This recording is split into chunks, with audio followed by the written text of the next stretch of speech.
Sektor kesehatan di jalur Gaza menghadapi bencana besar. Israel melancarkan serangan mengakibatkan korban berjatuhan termasuk para tenaga kesehatan. Puluhan tenaga kesehatan menggelar aksi solidaritas untuk tenaga kesehatan di Gaza. Bergabung Reval Haidar, tim medis Aksi Damai Bersih untuk Palestina. Selamat malam Mas Reval. Malam Mbak. Terkait dengan Malam, aksi selamat malam. Terima kasih Mas Reval. Terkait dengan solidaritas untuk tenaga kesehatan di jalur Gaza, apa yang melatar belakangi aksi ini, Mas Reval? Baik, Assalamualaikum warahmatullahi wabarakatuh. Jadi yang melatar belakangi aksi kami dalam melakukan aksi kemarin itu memang akhir-akhir ini agresi atau genosida yang terjadi di Palestina semakin parah. Dan kalau kita berkaca sejak 7 Oktober hingga saat ini sudah lebih dari 1.000 tenaga medis dan juga aktivis kemanusiaan yang tewas akibat agresi Israel di Gaza Palestina. Dan baru-baru ini yang tadi juga sempat ada di klip bahwa terdapat 15 tenaga medis dan juga aktivis kemanusiaan yang sedang konvoy dengan mobil yang memang mobil itu adalah mobil palang merah Palestina, dan itu diserang oleh tentara Israel. Dan serangan itu terjadi pun di video media sosial yang beredar itu terlihat bahwa mereka menggunakan lemtek yang memang menandakan bahwa mereka itu adalah petugas medis yang seharusnya secara hukum internasional mereka seharusnya dilindungi. Namun entah mengapa mereka diserang, dan bahkan setelah mereka dibantai, digenosida, jenazah mereka dikubur secara tidak manusiawi. Oleh karena itu kami dari Aliansi Lembaga Kesehatan kemarin dikoordinasi langsung oleh MUI melakukan aksi berkonvoy dengan mobil ambulan dengan tujuan bahwa kami ingin menyadarkan kembali kepada masyarakat Indonesia bahwa genosida di Gaza Palestina belum selesai dan bahkan akhir-akhir ini menjadi semakin parah. Seperti itu, Mbak. Oke, Mas Reval, dengan adanya kejahatan perang Israel terhadap nakes atau tenaga medis yang ada di jalur Gaza membuktikan bahwa adanya pelanggaran hukum humanitar internasional. Nah, bagaimana kemudian tindakan dan juga hukuman yang patut dijatuhkan terhadap mereka yang harusnya bertanggung jawab ini? Jika kita berbicara mengenai hukum humanitar internasional, mungkin kita bisa bersepakat bahwa itu adalah kejahatan perang. Namun memang ada lembaga yang namanya ICC yang berwenang dalam melakukan atau justifikasi terhadap pelanggaran perang itu sendiri. Dan ICC per November 2024 kemarin itu sudah mengeluarkan surat penangkapan terhadap PM Israel dan juga ex-menteri pertahanan Israel yang diduga melakukan kejahatan perang. Namun hingga saat ini mereka memang belum dilakukan penangkapan. Oleh karena itu kami sebagai tenaga medis dan juga aktivis kemanusiaan, kami menghimbau dan kami mengecam segala bentuk kekerasan terhadap tenaga medis maupun terhadap aktivis kemanusiaan, bahwa seharusnya mereka itu dilindungi. Karena kalau misalkan mereka diserang, siapa lagi yang bisa menolong warga masyarakat di sana?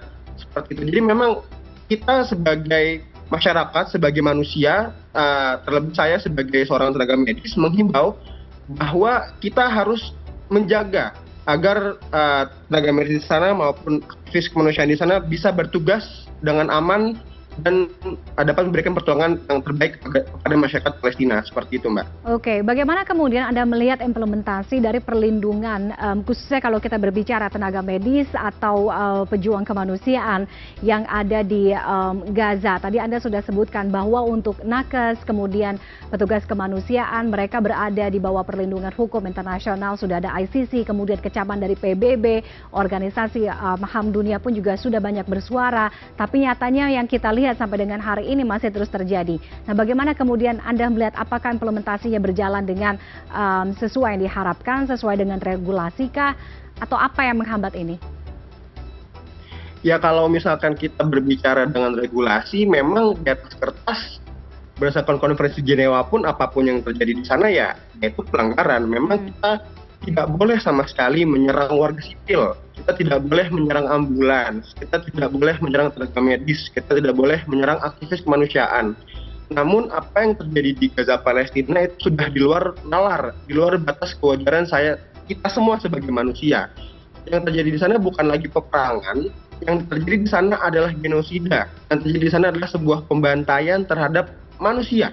Manusia membantai manusia lain. Jadi ini sudah di luar apa yang bisa kita bayangkan sebagai seorang manusia, dan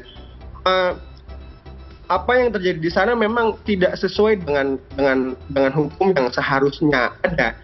Nah, mungkin tenaga kesehatan di sana, ibu-ibu, wanita yang wafat, anak-anak kecil yang wafat, mereka semua bukan hanya korban perang, namun mereka adalah korban dari regulasi internasional yang tidak dapat berjalan sebagaimana mestinya. Ketika ICC, ketika Dewan Keamanan PBB melakukan resolusi agar terjadi perdamaian atau gencatan senjata di Palestina, maka negara adidaya bisa melakukan hak veto untuk membatalkan itu semua. Dan yang lain bisa apa? Gitu loh. Dan ya ini adalah PR kita bersama, Mbak. Maksudnya kita sebagai warga dunia, apakah kita hanya diam saja melihat warga dunia lain diperlakukan seperti itu? Gitu. Dan saat ini kita sudah tidak bisa diam, Mbak.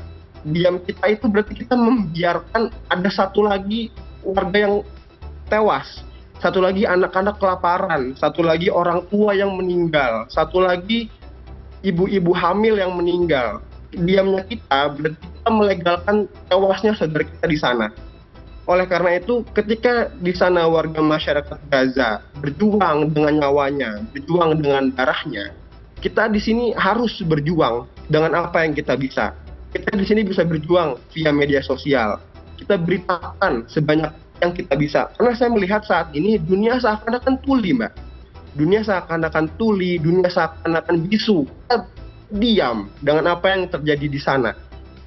Bayangkan jika terjadi bencana alam dimanapun, mungkin media mainstream bisa memberitakan seminggu, 2 minggu, terus-terusan. Tapi di Gaza saat ini dalam satu hari bisa 80 hingga 200 orang yang tewas, Mbak.